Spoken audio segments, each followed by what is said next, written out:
হাদিস শরীফে এসেছে, আল্লাহর নবী বলেন, তোমরা যদি রাষ্ট্রীয় ক্ষমতায় যাও, বাড়ি না থাকলে সরকারি খরচ একটা বাড়ি নিতে পারো। তোমার যদি যানবাহন না থাকে, সরকারি খরচে যানবাহন নিতে পারো। ছেলে মেয়ের কাপড় চোপড়, লেখাপড়া, শিক্ষা, চিকিৎসার জন্য যদি না থাকে, তাহলে তুমি সরকার থেকে নিতে পারো। কিন্তু এর থেকে এক চুল পরিমাণ যদি পাও বাড়াও, সরকারের মাল জনগণের মাল, এর থেকে প্রয়োজনের বাইরে যদি তুমি নিজের জন্য নিতে থাকো, কিয়ামতের দিন আল্লাহর দরবারে চোরের কাতারে তোমারে দাঁড়ানো লাগবে। দুনিয়ায় যত সম্মান পাও না কেন, কিয়ামতে আল্লাহর দরবারে কিসের কাতারে দাঁড়াবে? চোরের কাতারে দাঁড়াতে হবে। রাসূল পাক সাল্লাল্লাহু আলাইহি ওয়াসাল্লাম এমন এক সমাজ কায়েম করেছিলেন।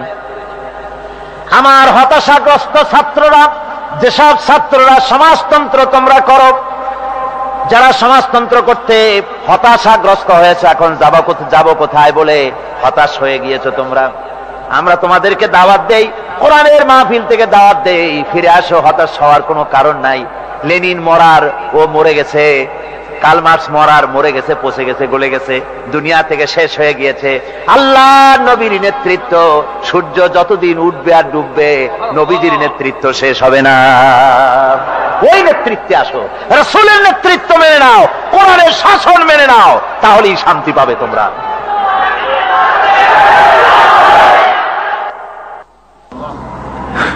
আল্লাহর নবী দুপুরে আরাম করতেছিলেন।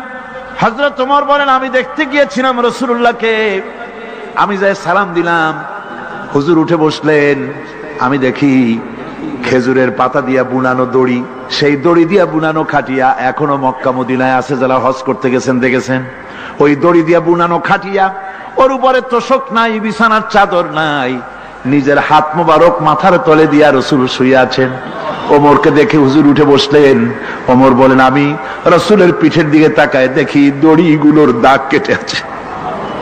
আমি সহ্য করতে পারলাম না, আমি শিশুর মতো ডুকরে কেঁদে উঠলাম, বললাম, ইয়া রাসূলুল্লাহ, এই পৃথিবীর কাফির বেঈমানেরা এত শান্তি করলো দুনিয়ায়, আর আল্লাহর হাবিবের পিঠে দড়ির দাগ বরদাস্ত করতে পারছি না। আপনি আমার অনুমতি দেন, একটা তোশক আপনার জন্য বানায় দেই। হুজুর আমার বলেন, ওমর রে শোনো, দুনিয়ায় শান্তি করার জন্য আমি আসি নাই।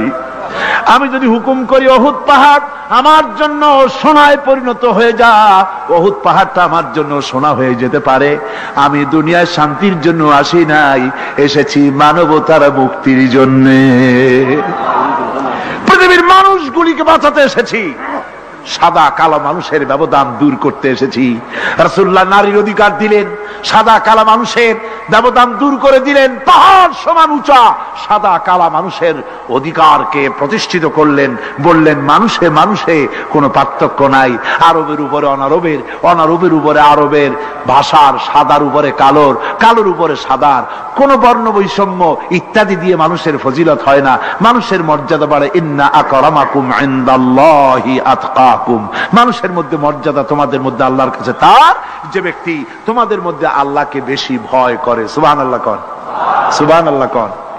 আমার ভাইয়েরা, নবীজি মদিনা মুনাওয়ারায় ইসলামী রাষ্ট্রের রাষ্ট্রপ্রধান হয়েছেন। আজ বাজারে যেতেছেন, যাওয়ার সময় ডেকে ডেকে বলেন, বিধবাদের বাড়ির সামনে দিয়ে যায়, তোমাদের বাজার লাগবে নাকি? এতিমের বাড়ির সামনে থেকে যায়, তোমাদের বাজার লাগবে নাকি? আমারে বলো, আমি বাজার করে এনে দেব।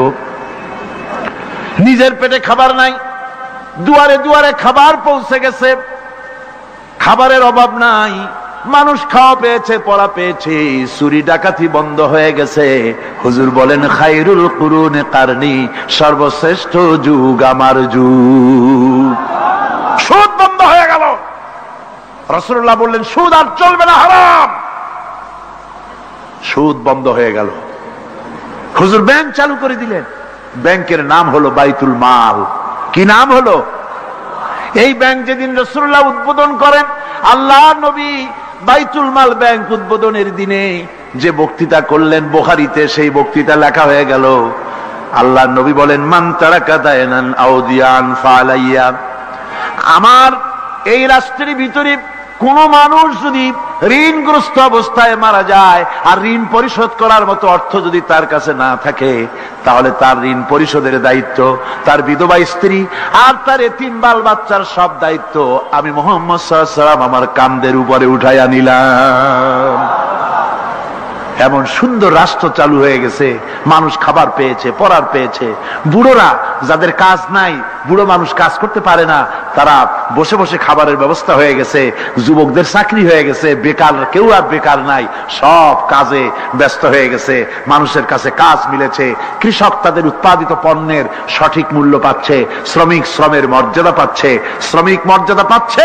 রাসূলুল্লাহ বলেছেন শ্রমিক আর মালিক মনিব আর গোলামের সম্পর্ক না, সম্পর্ক ভাই ভাই। সম্পর্ক কি? শ্রমিকের মর্যাদা রাসূলুল্লাহ এভাবে দিলেন, নিজে শ্রম দিলেন। মদিনার 8 বছর চলে যাওয়ার পর হযরত আয়েশা রাসূলুল্লাহকে দেখলেন মাজা কুজা। হযরত আয়েশা বলেন, হুজুর মাজাটা কুজা কেন? বয়সের কারণে হলো নাকি? হুজুর বলেন, না, বয়সের কারণে হয় নাই।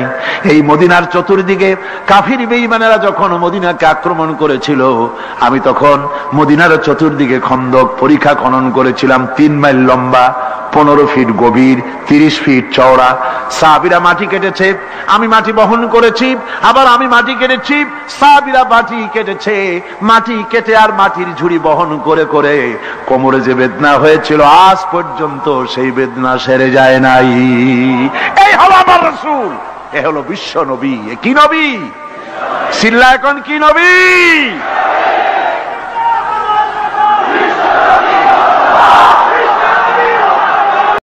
আল্লাহ রাব্বুল আলামিন তার হাবিব সম্পর্কে বলেন, তাবারাকাল্লাযী নাযালাল ফুরকানা আলা আবদিহি লিয়াকুনা লিল আলামিনা নাযীরা। অতীব বরকতশালী সে আল্লাহ রাব্বুল আলামিন, যিনি তার বান্দার উপরে ফুরকান অবতীর্ণ করেছেন, যাতে করে তিনি তার কওমের কাছে দাওয়াত পৌঁছান। এ কথা বলা হয় নাই, লিয়াকুনা লিল আলামিনা নাযীরা, বিশ্ববাসীর কাছে যেন তিনি দাওয়াত পৌঁছাতে পারেন, আল্লাহর সম্পর্কে, জাহান্নাম সম্পর্কে ভীতি প্রদর্শন করাতে পারেন, জান্নাতের সুসংবাদ দিতে পারেন, হেদায়েতের দাওয়াত পৌঁছে দিতে পারেন। এই জন্য আমি রাসূলকে পাঠিয়েছি তাম বিশ্বের সমস্ত মানুষের জন্য। সুবহানাল্লাহ ওয়া বিহামদিহি, তিনি সকলের জন্য। তার সম্মান আর মর্যাদা আল্লাহ রাব্বুল আলামিন এমন ভাবে পেশ করলেন, তার মর্যাদা এত বেশি, নবীর মর্যাদা এত বেশি। মুহাম্মদ সাল্লাল্লাহু আলাইহি ওয়াসাল্লাম যদি উম্মতের কোনো ব্যাপারে যদি বলেন হ্যাঁ, অমনি উম্মতের জন্য তা হালাল হয়ে যায়। সুবহানাল্লাহ পড়ে। কে আছে এমন যে তার মুখের কথা আইন, কোন পরামর্শের ধার ধারে না, মুখের কথাটা কি? আইন। রাসূল যদি বলেন হ্যাঁ, উম্মতের জন্য কি হয়? হালাল। হালাল। রাসূল বলছেন না, উম্মতের জন্য কি হয়ে গেল? হারাম হয়ে গেল। সুবহানাল্লাহ ওয়া বিহামদিহি। এটা হচ্ছে আল্লাহ তার রাসূলকে লেজিসলেটিভ পাওয়ার, আইন তৈরি করার অধিকার আল্লাহ তার হাবিবকে দিয়েছেন। রাসূল ছিলেন শারে, শরীয়ত প্রণেতা। হালাল হারামের সীমারেখা কোরআনে যা আছে এটুকুনি শেষ নয়। হালাল হারামের সীমারেখা রাসূল পাককে প্রদান করার জন্য, নির্ধারণ করার জন্য আল্লাহ পাক তাকে পারমিশন দিয়েছেন, পাওয়ার দিয়েছেন। ওয়ামা আতাকুমুর রাসূলু ফাখুযুহু ওয়ামা নাহাকুম আনহু ফান্তাহু। এই আয়াত দিয়ে প্রমাণিত হয় রাসূল তোমাদের জন্য যা দেন তা গ্রহণ করো, যা নিষেধ করেন তার থেকে বিরত থাকো, ফিরে থাকো। রাসূল পাক সাল্লাল্লাহু আলাইহি ওয়াসাল্লামের ইজ্জত, সম্মান এভাবে আল্লাহ দান করলেন। হ্যাঁ বললে হালাল হয়ে যায়, না বললে হারাম হয়ে যায়। রাসূলের মর্যাদা এত বেশি, তিনি যদি পথ চলেন, পা উঁচু করলে আরশ আজিম পর্যন্ত চলে যান। তিনি যদি আল্লাহর দরবারে মোনাজাত করেন, মোনাজাত করতে দেরি আছে, কবুল হতে দেরি নাই।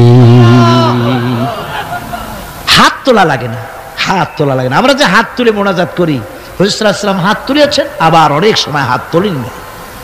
কোন সময় হাত, হাদিস শরীফে এসেছে এভাবে হাত উঁচু করেছেন আকাশের দিকে, হাদিস শরীফে এসেছে বগলের সাদা চামড়া দেখা গিয়েছে, এভাবে আল্লাহর কাছে দুহাত তুলে, দুহাত প্রসারিত করে আল্লাহর কাছে কামনা করেছেন। সত্তা, মনে এরাদা করতে দেরি, কবুল হতে দেরি নেই।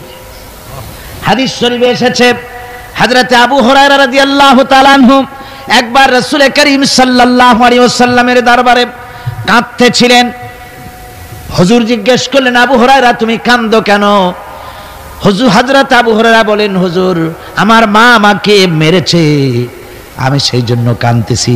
হুজুর বলেন, মা তোমাকে মারলো কেন? কোনো বেয়াদবি করেছো নাকি? তিনি বললেন, না কোনো বেয়াদবি করি নাই, তবে মারলো কেন? হযরত আবু হুরায়রা বলেন, হুজুর আমার মা হচ্ছেন মুশরিকা, আমার মা কাফের। আমি অনেক রাত হয়েছিল বাড়ি ফিরতে, আমার মা জিজ্ঞেস করলো এত রাত কোথায় ছিলি? আমি বললাম, মা তাম পৃথিবী যে কদম মোবারক চুমতে পারলে নিজেকে ধন্য মনে করে, আমি সেই রাসূলের দরবারে ছিলাম, আসতে দেরি হয়ে গেছে। ইয়া রাসূলুল্লাহ, আপনার নাম শোনা মাত্র আমার মায়ের গায়ে আগুন জ্বলে গেল। সহ্য করতে না পেরে আমাকে মায়ের আরম্ভ করে দিল। বলল, আবু হুরায়রা হয় আমার বাড়ি ছাড়বি, না হয় মুহাম্মদ সাল্লাল্লাহু আলাইহি ওয়াসাল্লামের ঘর ছাড়বি, কোনটা করবি কর। আমি বললাম, মা তোমার গায়ে যত শক্তি আছে সমস্ত শক্তি দিয়ে তুমি আমাকে প্রহার করো, আমি তামাম তোমার বাড়িটা শুদ্ধা তামাম দুনিয়া ছেড়ে দিতে পারি, কিন্তু রাসূল পাক সাল্লাল্লাহু আলাইহি ওয়াসাল্লামের কদম মোবারক ছাড়তে পারি না। ভাইরা আমার, হযরতে আবু হুরায়রা কাঁদতেছেন। আল্লাহর নবী বলেন, তুমি কাঁদো কেন? তোমার মা তোমাকে মেরেছেন, আমি এখানে কি করব? এখানে তো আমি কোনো দখল আন্দাজ করতে পারি না, আমি কি করতে পারি? এখানে ইন্টারফেয়ার তো আমি করতে পারি না, মা তোমারে মেরেছে। হযরত আবু হুরায়রা বলেন, ইয়া রাসূলুল্লাহ, মায়ের বিরুদ্ধে কোনো নালিশ করার জন্য আপনার কাছে আমি আসি নাই। বলে, কেন এসেছো? হযরত আবু হুরায়রা বলেন, হুজুর এসেছি এই জন্যে, আমি জানি আপনি যদি আল্লাহর দরবারে কোনো ব্যাপারে দোয়া করেন আল্লাহ রাব্বুল আলামিন তা মঞ্জুর করে নেন। আপনি মেহেরবানি করে আমার মায়ের হেদায়েতের জন্য আল্লাহর কাছে দোয়া করুন। হুজুর সাল্লাল্লাহু আলাইহি ওয়াসাল্লাম দুহাত উঁচু করলেন, বললেন, আল্লাহুম্মা ইহদি উম্মা আবি হুরায়রা, আয় আল্লাহ আবু হুরায়রার মাকে তুমি হেদায়েত নসিব করে দাও। এই দোয়া রাসূল করতেছেন। হুজুরকে দোয়ার মধ্যে ফেলে রেখে আবু হুরায়রা দৌড় আরম্ভ করেছে বাড়ির দিকে। পেছন থেকে কয়েকজন সাহাবী তারা দৌড়ে গেল। আবু হুরায়রা দৌড়ায় কেন? এত ভদ্র মানুষ, কোন সময় কারোর সাথে রাগারাগি করে না, দৌড়ায় কেন? নিশ্চয়ই কোনো বিপদ বুঝি হয়ে গিয়েছে, পিছন থেকে জামা টেনে ধরেছে। কি হয়েছে, দৌড়াও কেন? হযরত আবু হুরায়রা বলেন, আমার জামা ছেড়ে দাও, আমাকে দৌড়াতে দাও। আমি দৌড়াইয়া বাড়ি পৌঁছে গিয়ে দেখতে চাই আমি আগে দৌড়ে বাড়িতে গেলাম না নবীজির দোয়া আমার আগে আমার বাড়ি পৌঁছে গেল। কোনটা হলো আমি সেটা দেখতে চাই। হযরত আবু হুরায়রা দৌড়াতে দৌড়াতে ঘরের কাছে গিয়ে নক করেছে। ভিতর থেকে আওয়াজ এলো, কে? কিছুক্ষণ পর মা আমার বেরোলেন, মাথার চুল দিয়া পানি পড়তেছে, বুড়া মানুষ। মা আমার কাছে এসে বলল, বাবা তোমাকে মারার পর আমি বড় অনুতপ্ত হয়েছি, মনে মনে অনুশোচনা করেছি, আরে আমার ছেলে তো কোনো খারাপ জায়গায় যায় নাই, কোনো খারাপ মানুষের কাছে যায় নাই, মারলাম কেন? বড় অনুতপ্ত হয়ে গেছি আমি। এই অনুশোচনা করে আমি এইমাত্র গোসল করেছি, আমাকে নিয়ে চলো তুমি বিশ্ব নবী রাসূলুল্লাহর দরবারে। আমার ভাইরা, রাসূল পাক সাল্লাল্লাহু আলাইহি ওয়াসাল্লাম আল্লাহর নবী এমন এক মহান সত্তা ছিলেন যে তিনি দোয়া আল্লাহর দরবারে হাত উঁচু করতে দেরি আছে, কিন্তু দোয়া কবুল হতে দেরি নাই। হিজরত করে মদিনায় এসেছেন, নামাজ পড়তে দিল চায়, কাবা শরীফের দিকে ফিরে যদি নামাজ পড়তে পারতাম দিলটা বড় ভালো লাগতো, কিন্তু হাত উঁচু করে মোনাজাত করতেছেন না, আল্লাহর কাছে বলতেওছেন না যে আল্লাহ তুমি আমার কিবলাটা বাইতুল মুকাদ্দাস থেকে ফিরাইয়া মক্কা শরীফে বাইতুল্লাহর দিকে ফিরাই দাও। মুখেও বলতেছেন না, মনেও না, শুধু আকাশের দিকে বারবার তাকাচ্ছেন, মোনাজাত করেন নাই। মনে মনে আশা পোষণ করতেছেন যদি এমন একটা ওহী নাজিল হয়ে যেত। আল্লাহ রাব্বুল আলামিন সঙ্গে সঙ্গে রাসূল জোহরের নামাজ পড়তেছিলেন, 2 রাকাত পড়া হয়ে গেছে, এমন সময় ওহী নাজিল হয়ে গেল, ক্বাদ নারা তাকাল্লুবা ওয়াজহিকা ফিস সামা। ও নবী, আমি দেখতে পেয়েছি বারবার আপনি আকাশের দিকে তাকাচ্ছেন। সুবহানাল্লাহ। আমি দেখতে পেয়েছি। ফালানুওয়াল্লিয়ান্নাকা কিবলাতান ফাওয়াল্লি ওয়াজহাকা শাতরাল মাসজিদিল হারাম। আর দেরি নাই, আপনার মনের আশা পুরো হয়ে গেছে, এক্ষুনি আপনার কিবলা পরিবর্তন করুন। হুজুর 2 রাকাত পড়েছিলেন বাইতুল মাকদাসের দিকে ফিরে, বাকি 2 রাকাত তিনি মক্কা শরীফের কাবা শরীফের দিকে ফিরলেন। আজও পর্যন্ত সেই মসজিদ আছে, সাক্ষ্য দিচ্ছে নবীর কথা কিভাবে মঞ্জুর হয়। মসজিদে কিবলাতাইন মদিনা মুনাওয়ারায় সেই মসজিদ আজও আছে। ভাইরা আমার, রাসূল পাক সাল্লাল্লাহু আলাইহি ওয়াসাল্লাম এত বড় মর্যাদা সম্পন্ন ব্যক্তিত্ব, মহান ব্যক্তিত্বের উম্মতের মধ্যে আল্লাহ আমাদের শামিল করেছেন। শুকরিয়া স্বরূপ আমরা পড়ি আলহামদুলিল্লাহ। জোরে সোরে পড়েন আলহামদুলিল্লাহ। আমার ভাইরা, মর্যাদা এত বেশি আল্লাহ রাসূলকে আল্লাহ রাব্বুল আলামিন দান করেছেন। এই পৃথিবীতে কোন মানুষের সঙ্গে যদি আপনি বেয়াদবি করেন, তিনি আপনার বাপ হোক, তিনি আপনার মা হন, অথবা আপনার উস্তাদ হন, অথবা আপনার পীর হন, যে কেউ হোক না কেন, কারো সঙ্গে যদি কোনো বেয়াদবি হয়ে যায় তো শুধু একটা বেয়াদবি ছাড়া আর কিছুই না। কিন্তু নবীজির সঙ্গে যদি কেউ বেয়াদবি করে, সেটা শুধু বেয়াদবি থাকে না, কুফরি হয়ে যায়। কি হয়ে যায়? কুফরি হয়ে যায়। রাসূলুল্লাহকে কেউ তাওহীন করলে, অসম্মান করলে, সমালোচনা করলে কাফের হয়ে যায়। যারা বলেন কি হয়ে যায়? কত বড় মর্যাদা! রাসূল পাক সাল্লাল্লাহু আলাইহি ওয়াসাল্লাম, তার সামনে সাহাবায়ে কেরাম বসা, হুজুর কথা বলছেন, সাহাবায়ে কেরাম তারাও কথা বলছেন। কথা বলতে বলতে এক পর্যায়ে সাহাবীদের গলার আওয়াজ বড় হয়ে গেছে। হুজুরের গলার আওয়াজ শোনা যায় না, সাহাবীদের গলার আওয়াজটা বড় হয়ে গেল। আল্লাহ রাব্বুল আলামিন এতটুকু বরদাস্ত করলেন, আমার নবীর গলার আওয়াজের চাইতে তোমাদের আওয়াজ বড় হলো কেন? সঙ্গে সঙ্গে ওহী নাজিল হয়ে গেল। আল্লাহ রাব্বুল আলামিন বলেন, ইয়া আইয়ুহাল্লাযীনা আমানু লা তারফাউ আসওয়াতাকুম ফাওকা সাউতিন নবী। ও বিশ্বাসীরা, খবরদার, তোমরা যারা ঈমান এনেছো শোনো, তোমাদের গলার আওয়াজ যেন আমার নবীর গলার আওয়াজের চাইতে বড় না হয়ে যায়। যদি তা হয়, আনতাহবাতা আমালুকুম, জীবনের সমস্ত ভালো কাজগুলি আমি আল্লাহ বরবাদ করে দেব। আজ পর্যন্ত এই আয়াতে কারিমা রাসূল পাক সাল্লাল্লাহু আলাইহি ওয়াসাল্লামের রওজায়ে আতহারের সামনে সবুজ সাইনবোর্ডের উপরে সোনার অক্ষর দিয়ে এই আয়াতে কারিমা লেখা রয়েছে, সুবহানাল্লাহ। সর্বকালের, সর্বযুগের সর্বশ্রেষ্ঠ মহামানব, সর্বশ্রেষ্ঠ বিশ্বনবী, আল্লাহর পরে যার মর্যাদা, তিনি হচ্ছেন মুহাম্মদ রাসূলুল্লাহ সাল্লাল্লাহু আলাইহি ওয়াসাল্লাম। তার অনুসরণ করা ইবাদত, তার অনুসরণ করা কি? আর তার নাফরমানি করা কুফরি। আল্লাহ রাব্বুল আলামিন বলেন, নবী আপনি বলুন, কুল ইন কুনতুম তুহিব্বুনাল্লাহ ফাত্তাবিউনি ইউহিব্বুকুমুল্লাহ ওয়া ইয়াগফির লাকুম যুনুবাকুম ওয়াল্লাহু গফুরুর রহিম। নবী বলুন, তোমরা যদি আল্লাহকে ভালোবাসো, মুমিনদেরকে শোনানো হচ্ছে, শোনো, তোমরা যদি আল্লাহকে ভালোবাসো, ফাত্তাবিউনি, ও নবী আপনি বলে দেন যে তাহলে আমার অনুসরণ করো। কার অনুসরণ? নবীর। কার অনুসরণ? নবীর অনুসরণ। আল্লাহরে যদি ভালোবাসো, এ দাবি যদি সত্য হয়, আমার অনুসরণ করো।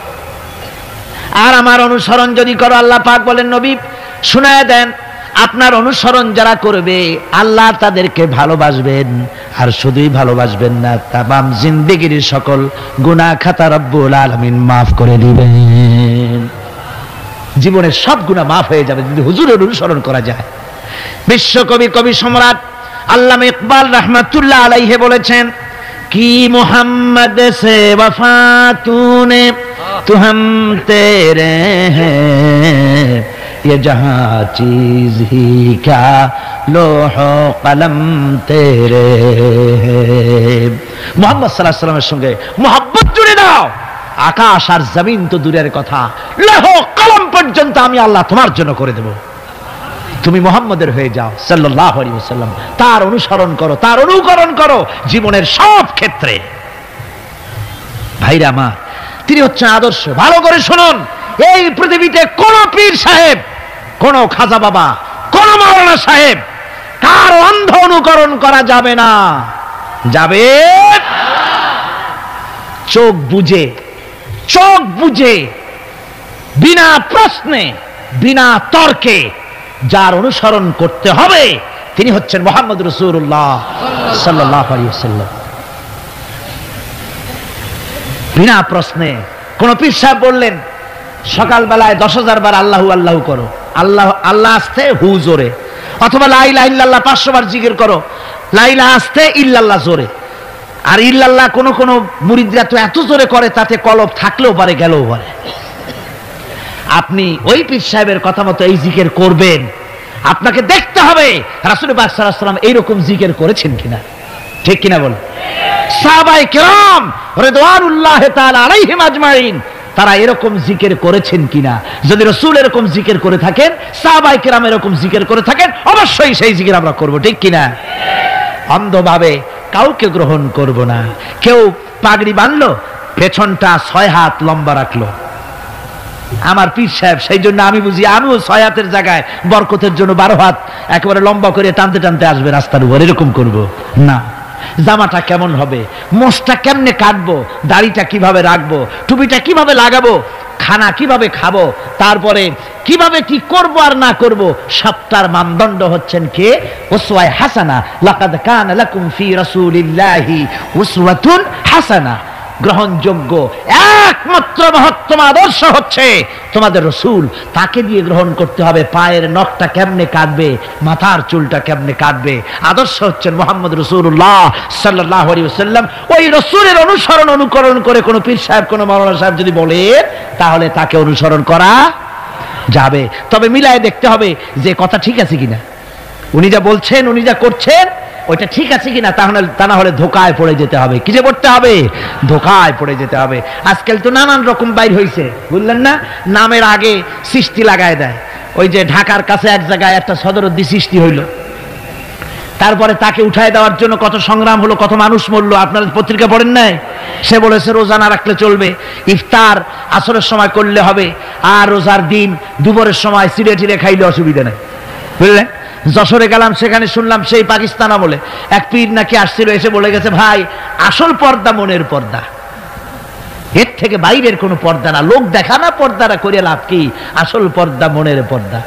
তারপরে মনে মনে নামাজ পড়ো, মনে মনে রোজা রাখো, মনে মনে হজ করো, যাকাত দাও, মনটা সাফ হয়ে গেলে তোমার আর কোনো অসুবিধা নাই। এই মনের পীর আসলো, আমি সেই এলাকায় গেলাম, যাইয়া শুনি এই রকমের কাম করছে। আমি বললাম ওই লোকটা যদি আবার আসে আম গাছের সাথে বান্ধা ধুইও। তারপরে সে যখন বলবে যে আমার তো পেশাব পায়খানা করা লাগবে, আমারে ছাড়ো, তোমরা বলবা যে না ছাড়া যাবে না। মনে মনে যদি নামাজ পড়া যায়, মনে মনে পেশাব পায়খানা করুন। যদি বলে আমার ক্ষুধা লাগছে অথবা পানি পান করব, তৃষ্ণা লেগেছে, বলতে হবে মনে মনে যদি রোজা রাখা যায় তো মনে মনে খাওয়া দাওয়ার কামটা সারিয়ে নেন মেহেরবানি করে। এই ধরনের কিছু সংখ্যক লোক বেরিয়েছে যাদেরকে লোকেরা সাহাবীদের চাইতে, নবীদের চাইতেও বড় মনে করে। আশ্চর্য কথা, বিভিন্ন জায়গায় ধরনের পীর হয়, তাদের আবার নওরোজ অনুষ্ঠান হয়, তাদের জন্ম দিবসে তাদেরকে গোসল করানো হয়, সেই গোসলের পানি আবার মুরিদেরা খায়। জোরে কর নাউজুবিল্লাহ, জোরে কর নাউজুবিল্লাহ।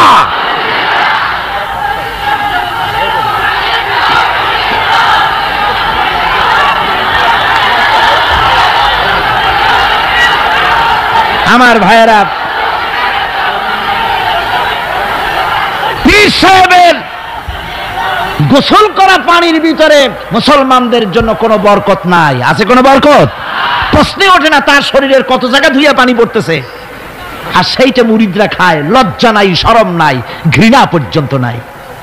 খুলনার এক এলাকা আছে এক পীর সাহেব, তার মুরিদরা তার পায়ের বুড়ো আঙ্গুল চষে, চুষতে চুষতে প্রায় ঘা বানায় ফেলেছে। তা আমি মুরিদদের জিজ্ঞেস করলাম যে তোমরা এরকম পা আঙ্গুল চষো কেন? কয় যে হুজুরের মারেফত পায়ের আঙ্গুল দিয়ে পেটের মধ্যে ঢুকবে সেই জন্য। কি কি ধরনের খোরাফাত, কি বিদআত! রাসূল পাক সাল্লাল্লাহু আলাইহি ওয়াসাল্লাম যা করেন নাই, সাহাবায়ে কেরাম যা করেন নাই, সেগুলি চালু হয়ে গেছে সমাজে। এর থেকে বাঁচতে হবে, আপনাকে মনে রাখতে হবে, কলিজার মধ্যে ঈমান রাখতে হবে, কোন পীর সাহেব, কোন মাওলানা সাহেব ফু দিয়া আমার ভাগ্য ভালো বানায় দেবে অথবা আমাকে ভাগ্য নষ্ট করে দিবে, আমি আল্লাহর কসম তো বিশ্বাস করি না। আমার ভাগ্য,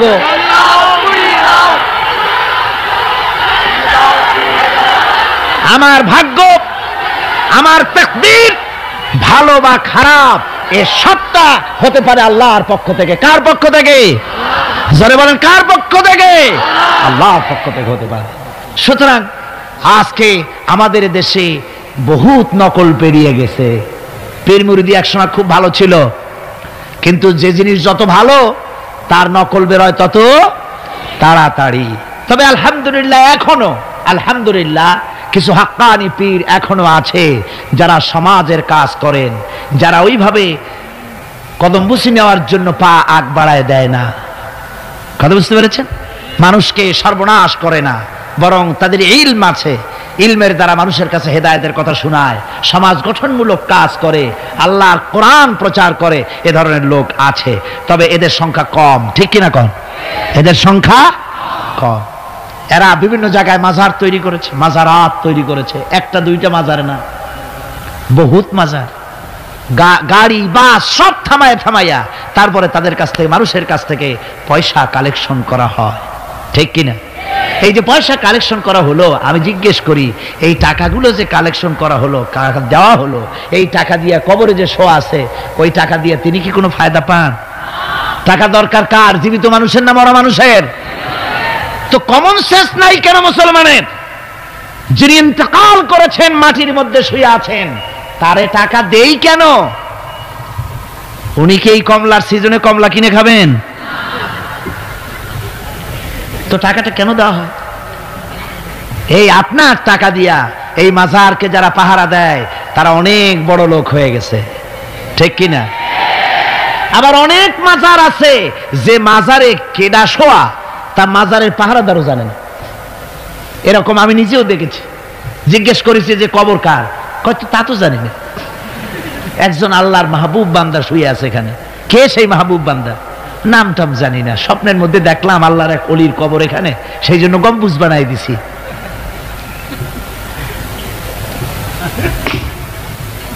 একটা রিসালার মধ্যে দেখেছি, একটা রিসালার মধ্যে লেখা হয়েছে যে একজন পীর সাহেবের এক মুরিদ ছিল। তো পীর সাহেবের বাড়িতে এক মাজার আছে, সেই মাজারকে কেন্দ্র করে প্রতি বছর ওরস হয়। মুরিদ সে গরিব মানুষ, ব্যবসা বাণিজ্য করে খায়। তারপরে সে, তার একটা গাধা ছিল, সেই গাধার উপরে সওয়ার হয়ে বাজার ঘাট করতো, মালপত্র আনা নেওয়া করে, ওই দিয়ে তার জীবিকা নির্বাহ হতো। একদিন তার গাধাটা মারা গেল। সেই রিসালার মধ্যে লেখা হয়েছে যে লোকটা তখন গাধা মরেছে, এর আর কিচ্ছু নাই, জমি জমাও নাই, খাবে কি করে? খুব দুঃখ পেল মনে। আর এই গাধা যদি মরে কুলে পড়ে থাকে তাহলে দুর্গন্ধ হবে। সেই জন্য রাস্তার পাশে ঝুপড়ি, তার একটা বাড়ি, ওই বাড়ির পাশেই রাস্তা, রাস্তার পাশেই একটা কবর খুঁড়িয়া তার মধ্যে গাধারে শোয়াই দিয়া দাফন টাফন করিয়া কবরের পাশে বসে আর দুশ্চিন্তা করতেছে যে আমি এরপরে বাঁচবো কি করে, খাবো কি, ঘুমায়, মানে চোখ বুঝে বুঝে কাঁদতেছে। এমন সময় ওইটা ছিল বাজারে যাওয়ার রাস্তা, লোকজন বাজারের দিকে যাচ্ছে। যাওয়ার সময় চিন্তা করলো যে এখানে তো কোনোদিন মাজার দেখিনি, এখানে একটা লোক কাঁদতেছে মাজারের কাছে বসে, না জানে কোনো অলি আল্লাহর কবর হবে বোধহয়। এরপরে লোকেরা বাজার থেকে ফেরার সময় দেখে যে হ্যাঁ, ওই সেই লোকটা এখনো কাঁদতেছে। তখন যার কাছে যা ছিল, কেউ দুইটা পান ফিয়ে গেল, কেউ একটা বেগুন, কেউ দুইটা চিংড়ি মাছ, কেউ দুইটা টাকা, কেউ একটু মরিচ, এইভাবে তরি তরকারি চাউল যার কাছে যা ছিল কিছু কিছু দিয়ে গেছে। কিছুক্ষণ পর সন্ধ্যার দিকে লোকটা মনে করলো আর কতক্ষণ কান্দি, এখন বাড়ি যাই। চোখ খুলে দেখে চতুর্দিকে খাদ্য খাবার, তরি তরকারি, পয়সা করি। কই যে মাশাআল্লাহ, শুনছিলাম হাতি বাঁচতেও লাখ টাকা, মরলেও লাখ টাকা। সে কথা যে গাধার ব্যাপারে খাটে তা তো জানি না। এই গাধা মরেও তো আমার বাঁচায় গেছে। এখন ওই কবরের উপরে, গাধার কবরের উপরে চাদর টাদর চড়ায় চড়ায় দিয়া ওইখানে জুজ্জাত করে বসছে। বছর খানিক চলে গেল, লোকেরা পয়সা কড়ি দেওয়া শুরু করলো। এরপরে সেখানে সে ইট পাটকেল জোগাড় করলো, একটা বিল্ডিং তৈরি করলো, সামনে সাইনবোর্ড লাগাই দিল হযরত গেদা শাহ রহমতুল্লাহ আলাইহির মাজার। মানুষ প্রতি বছর ওর সেখানে জমা হচ্ছে, টাকার অভাব নাই। এখন এই লোক যার মুরিদ, সেই পীর সাহেবের কাছে অন্যরা এসে কয়, হুজুর আপনার মাজারের আর বরকত কি, আপনার মুরিদের মাজারের কাছে মানুষ ভরা, টাকার অভাব নাই। পীর সাহেব কৌতূহল হলো যে ও আবার একটা মাজার পাইলো কই। তারপরে একদিন ওই মুরিদকে ডেকে বললো, বাবা সত্যি কথাটা আমারে কও, এই মাজার কার? মুরিদ কয় যে হুজুর আপনি আমার ওস্তাদ, আপনার কাছেই সব শিখছি, কিন্তু এই কথা কাউকে বলবেন না। বললেন না, বল না কি হয়েছে, মাজারটা কার? বললো যে হুজুর যে গাধাটা নিয়ে ব্যবসা করতাম ওই গাধাটা মরে গেল, তারে কবরে দিয়ে টিয়া এরপরে পরে এই ঘটনা হয়েছে। পীর সাহেব কয় আমি আরো চিন্তা করছিলাম যে না জানি কোনো সত্যি কোনো পীর সাহেবের মাজার, অসুবিধা হয় নাই, তোমার ওখানে যেটার কবর ওইটার মায়ের কবর হলো আমার বাড়িতে। মানে ওই বাচ্চা গাধাটা পীর সাহেব দিয়েছিল তারে। আমার ভাইরা আপনারা আশ্চর্য হবেন, বাংলাদেশে এরকম বহুত মাজার আছে, সে মাজারের কোনো ঠিকানা নাই, কার মাজার তারও কোনো খোঁজ খবর নাই। মানুষকে শোষণ করে টাকা পয়সা লুণ্ঠন করা হতেছে। মাজার একটা হলে তার উপরে চাদর দেওয়া লাগবে, আগরবাতি দিতে হবে, মোমবাতি দিতে হবে, গোলাপ পানি ছিটাতে হবে। কোথায় পেয়েছেন? কোন হাদিসে পেয়েছেন? মাজারে যদি চাদর দিতে হতো, রাসূল পাক সাল্লাল্লাহু আলাইহি ওয়াসাল্লামের কবরের উপরে লোকেরা সুতার চাদর দিত না, নিজের কলিজা বাইর করে কলিজা দিয়ে চাদর বিছায় দিত হুজুরের মাজারের উপরে। জান্নাতুল বাকিতে গিয়ে দেখুন, জান্নাতুল বাকিতে আছে শহাদায়ে উহুদ আছে, সেখানে সাহাবায়ে কেরাম আছে, আজওয়াজে মুতাহহারাত আছে, বানাতে রাসূল, ইবনে রাসূল, আহলে বাইত সেখানে শুয়ে আছেন। হযরত ওসমান রাদিয়াল্লাহু তাআলা আনহুর মতো লোক সেখানে ঘুমিয়ে আছেন। রাইসুল মুফাসসিরিন হযরত ইবনে মাসউদ রাদিয়াল্লাহু তাআলা আনহু সেখানে ঘুমিয়ে আছেন। হযরত ইবনে আব্বাসের উনি ওখানে, ওনার কবর হচ্ছে গিয়ে তায়েফে। এ ধরনের ইতিহাসের মধ্যে এসছে জান্নাতুল বাকির মধ্যে কমসে কম 10,000 সাহাবায়ে কেরামদের মাজার আছে। সুবহানাল্লাহ। যায় দেখেন তো জান্নাতুল বাকিতে একটা চাদর আছে নাকি? যারা হজ করতে গেছেন কোন চাদর দেখেছেন? আগরবাতি আছে, মোমবাতি আছে, গোলাপ পানি আছে। সুতরাং এই বিদআত থেকে বাঁচতে হবে মুসলমানদেরকে। মুসলমানদের সাথে সম্পর্ক মসজিদের, মুসলমানদের সাথে সম্পর্ক কিসের? অবশ্যই মাজারের সাথে সম্পর্ক নয়। মাজারের সাথে সম্পর্ক শুধু এতটুকু, আল্লাহর ওলিদের মাজারকে ঘেরাও দিয়ে সুন্দর করে রাখুন, যাতে করে অপবিত্র না হয়। লোকেরা কেউ যদি আসে জিয়ারত করার সুযোগ পায়, শিরক বিদআত থেকে মুক্ত হয়ে এতটুকুন করা যেতে পারে। কিন্তু বিশাল আকারের গম্বুজ করে লাইট জ্বালাতে হবে, আগরবাতি মোমবাতি দিতে হবে, এটা সম্পূর্ণ বিদআত। এক শ্রেণীর লোকেরা এগুলি করে ব্যবসা করতেছে। সেই জন্য বলছি যে আমাদের ইত্তেবা করতে হবে রাসূলের। কার ইত্তেবা করতে হবে?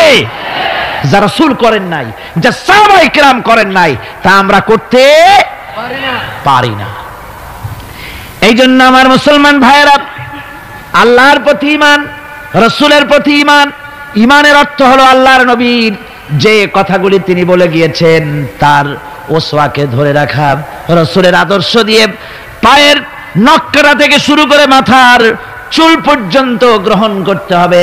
নবী মুহাম্মদ রাসূলুল্লাহ সাল্লাল্লাহু আলাইহি ওয়াসাল্লামের তিনি যেভাবে যা করেছেন তার উল্টা পাল্টা একটাও করা যাবে না, সব করতে হবে কার কথা মতো? রাসূল পাক সাল্লাল্লাহু আলাইহি ওয়াসাল্লামের কথা মতো। রাসূলের প্রতি ঈমান এর অর্থ হলো তিনি হচ্ছেন আইনদাতা, তিনি আইন ও বিধান দিয়েছেন আল্লাহর পক্ষ থেকে। আইন ও বিধান কার পক্ষ থেকে দিয়েছেন? আল্লাহর পক্ষ থেকে। তিনি যে বিচার করেছেন সেই বিচারক হিসাবে তাকে গ্রহণ করতে হবে। তিনি যে বিধান দিয়েছেন সেটাই মানতে হবে। তিনি শাসক ছিলেন, তিনি রাষ্ট্রপতি ছিলেন, তিনি সব ছিলেন, সকলের জন্য তিনি আদর্শ। তিনি যুবকের আদর্শ, তিনি নানার আদর্শ, তিনি স্বামীর আদর্শ, তিনি পিতার আদর্শ, তিনি রাষ্ট্রপতির আদর্শ, তিনি সেনাপতির আদর্শ, তিনি শ্রমিকের আদর্শ, তিনি সকলেরই আদর্শ। ঠিক কিনা কন? সকলের আদর্শ। রাসূলের ফয়সালা প্রত্যেকটি উম্মতকে মানতে হবে। একবার একজন মুসলমান আর একজন ইহুদি রাসূলের কাছে গিয়ে উপস্থিত হলেন। ইহুদি গিয়ে নালিশ করলো হুজুরের কাছে মুসলমানের বিরুদ্ধে। হুজুর সাল্লাল্লাহু আলাইহি ওয়াসাল্লাম সে নালিশ শুনে তিনি ফয়সালা দিলেন ইহুদির পক্ষে।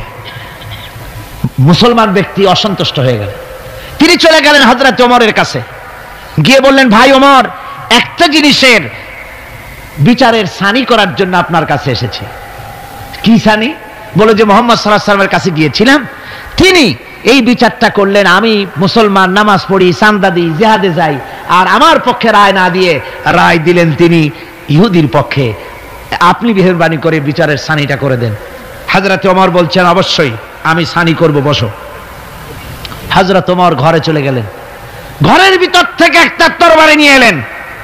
তরবারিকে খাপ মুক্ত করে তিনি বললেন, আল্লাহর বান্দা, যে ব্যক্তি মুহাম্মদ রাসূলুল্লাহ সাল্লাল্লাহু আলাইহি ওয়াসাল্লামের ফয়সালা করে দেওয়ার পর তার ফয়সালার সানি করতে আসে, ওর সানিটা, ওর ফয়সালাটা এরকম করে করে দিতে হয়। তরবারি দিয়ে আঘাত দিলেন, লোকটি দুই টুকরা হয়ে পড়ে গেল। আমার বন্ধুগণ, সারা এলাকায় সারা পড়ে গেল, মুসলমান, হযরত ওমর মুসলমান হত্যা করেছেন। তার ওই নিহত ব্যক্তির আত্মীয় স্বজনরা দিয়ত দাবি করতে এলো। আল্লাহ রাসূলের কাছে আল্লাহ পাক জানিয়ে দিলেন যে এই লোক হযরত ওমর কোন মুসলমান হত্যা করেনি, হযরত ওমর যাকে হত্যা করেছে সে ব্যক্তি মুনাফিক। সে ব্যক্তি কি? মুনাফিক।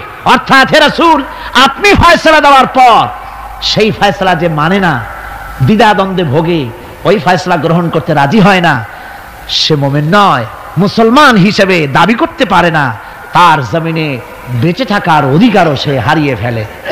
আমার মুসলমান ভাইরা, আল্লাহ রাব্বুল আলামিন আমাদের জন্য এভাবে করে তিনি আমাদের রাসূল পাক সাল্লাল্লাহু আলাইহি ওয়াসাল্লামকে দিয়েছেন, ওসওয়া করে দিয়েছেন। তার ইতাআত করা, তার আনুগত্য করা দুনিয়াবাসীদের জন্য ফরজ করে দেওয়া হয়েছে। আল্লাহ রাব্বুল আলামিন বলেন, ওমা আরসালনা মির রাসূলিন ইল্লা লিইউতা বিইذনিল্লাহ। আমি যে রাসূল পাঠিয়েছি তাদের আনুগত্য করতে আমি বাধ্য করে দিয়েছি। তাদের আনুগত্য শুধু এই জন্যই করতে হবে লোকদেরকে, যেহেতু তারা নির্দেশ করেন আল্লাহর হুকুম অনুযায়ী, আল্লাহর নির্দেশ অনুযায়ী নবীদের আনুগত্য সকলেরই করা লাগবে। মাইয়ুতির রাসূল ফাকাদ আতা আল্লাহ। আল্লাহ পাক বলেন, যে ব্যক্তি রাসূলের আনুগত্য করে সেজন্য আমি আল্লাহ রাব্বুল আলামিনের আনুগত্য করলো। জোরে বলেন সুবহানাল্লাহ। এরপরে আল্লাহ রাব্বুল আলামিন বলেছেন, ইয়া আইয়ুহাল্লাযীনা আমানু আতিউল্লাহা ওয়া আতিউর রাসূল ওয়া লা তুবতিলু আমালাকুম। আল্লাহ পাক বলেন, ও বিশ্বাসীরা, তোমরা আনুগত্য করো আল্লাহর এবং আনুগত্য করো রাসূলের। কোন ব্যাপারে কোন তো?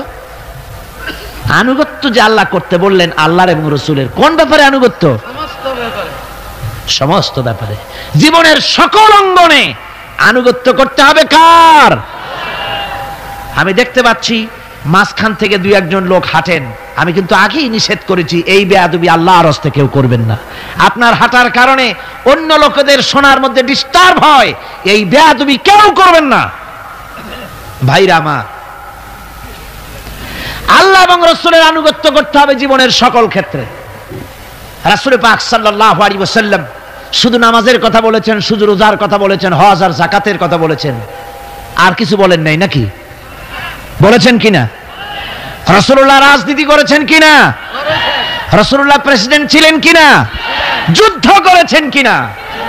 কিন্তু আজ আমাদের দেশে শুনতে হয় রাসূলের প্রতি ঈমানের অর্থ কি? ঈমানের অর্থ শুধু এতটুকু নয়, রবিউল আউয়াল মাস আসবে আর তোমপে লাখো সালাম, আর সারা বছর খোঁজ নাই। খুব সুন্দর করে দরুদ শরীফ, মিলাদ শরীফ পড়বেন, আর রাসূলের আইন অমর্যাদা হবে। রাসূলের আইন সংসদে থাকবে না, পার্লামেন্টে থাকবে না, কোর্ট কাছারি আদালতে থাকবে না। বলা হবে ধর্ম আর রাজনীতি আলাদা। রাসূলের প্রতি এই ঈমানের 4 পয়সা মূল্য নাই। আছে মূল্য? মূল্য নাই। রাসূলের প্রতি ঈমান কি? ঈমানটাই হলো রাসূল যা করেছেন, আমাদেরকে যেভাবে যা আদেশ করেছেন তাই আমাদের মানতে হবে। উম্মতের এটা দায়িত্ব। কিন্তু আমরা এমনই উম্মত, আমরা নিজেরা ফয়সালা করি নিজেদের। আমরা বলেছি ধর্ম আর রাজনীতি আলাদা। অবশ্য চট্টগ্রামে এই ধরনের কথা কেউ বলে না, বলে ধর্ম আর রাজনীতি আলাদা। জোরে কন নাউযুবিল্লাহি মিন যালিক। ধর্ম আর রাজনীতি আলাদা যারা বলে তারা হলো রাজনীতি ব্যবসায়ী। তারা কি ব্যবসায়ী? রাজনীতি ব্যবসায়ী, ওরা রাজনীতির ব্যবসা করে। জুদা হো জু দিন সে সিয়াসত রহ জাতি হ্যায় চেঙ্গিজি। ধর্ম থেকে রাজনীতি যখন আলাদা হলো, তখন সেখানে বাকি থাকে চেঙ্গিজিপনা, হারাকু খানপনা, মারামারি, হত্যাকাণ্ড সেখানে চালু থাকে, আর কিছুই থাকে না। ধর্ম ছাড়া রাজনীতি, তার নাম হচ্ছে প্রচন্ড দুর্নীতি। তার নাম কি? একটি প্রচন্ড দুর্নীতি।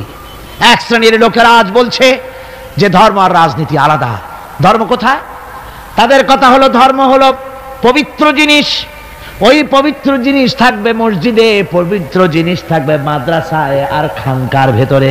ওই পবিত্র ধর্ম রাজনীতিতে আনা যাবে না।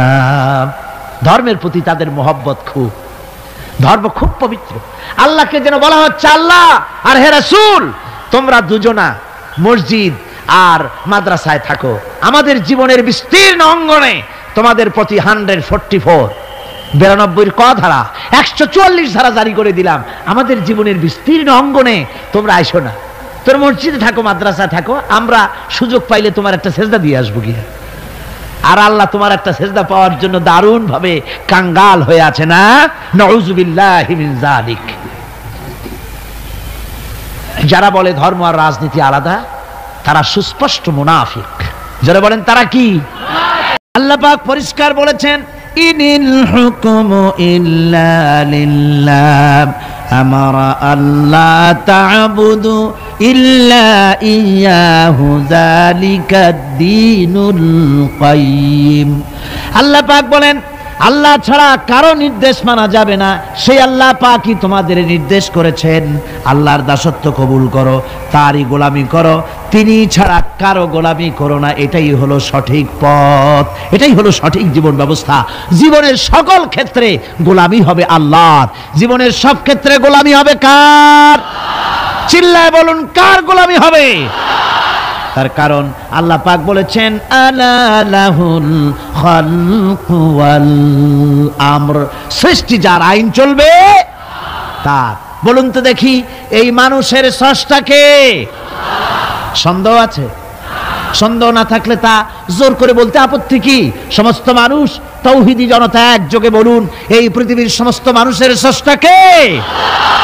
আকাশের স্রষ্টাকে? বাতাসের স্রষ্টাকে? সবকিছুর মালিক হচ্ছেন আল্লাহ। তাহলে আইন দিবে কে? সে আল্লাহ পাকের আইন চলছে না। আল্লাহর আইনকে অ্যাভয়েড করে মানুষের তৈরি করা মতবাদকে গ্রহণ করার জন্য মানুষ এগিয়ে যাচ্ছে।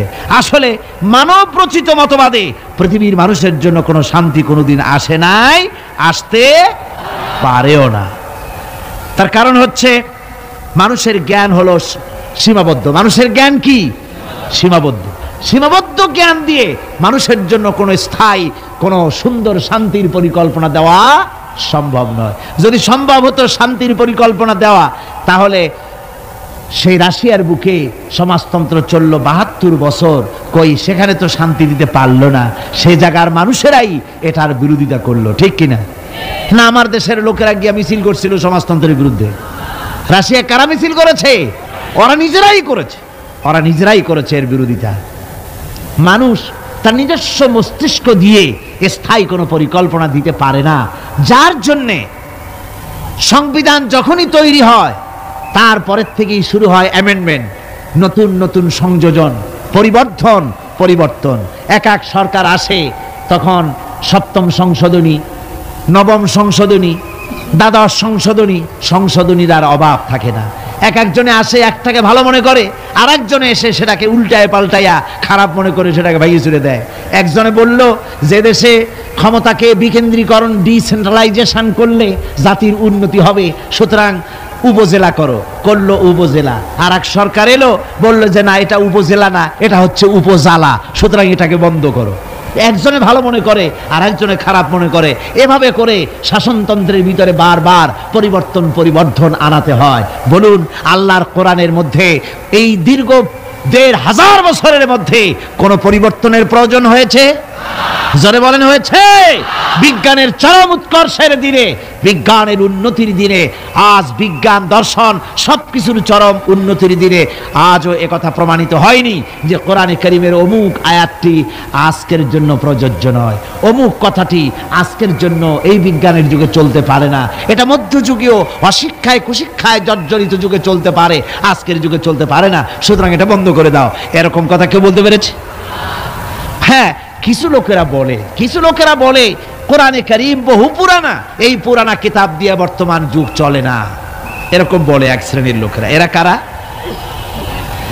মহাকবি, বিশ্বকবি, কবি সম্রাট আল্লামা ইকবাল রহমতুল্লাহ আলাইহি ওদের সম্পর্কে বলেছেন, উনহি কা মাহফিল সওয়ারতা হো চরাগ মেরি হ্যায় রাত উনকি, उन्हीं का महफिल संवारता हो चराग मेरी है रात उनकी, उन्हीं का मतलब कह रहा हो जुबां मेरी है बात उनकी, उन्हीं का महफिल संवारता हो चराग मेरी है रात उनकी। আমি অন্যের মাহফিল সাজাই, নিজের কোনো মাহফিল করার যোগ্যতা নাই।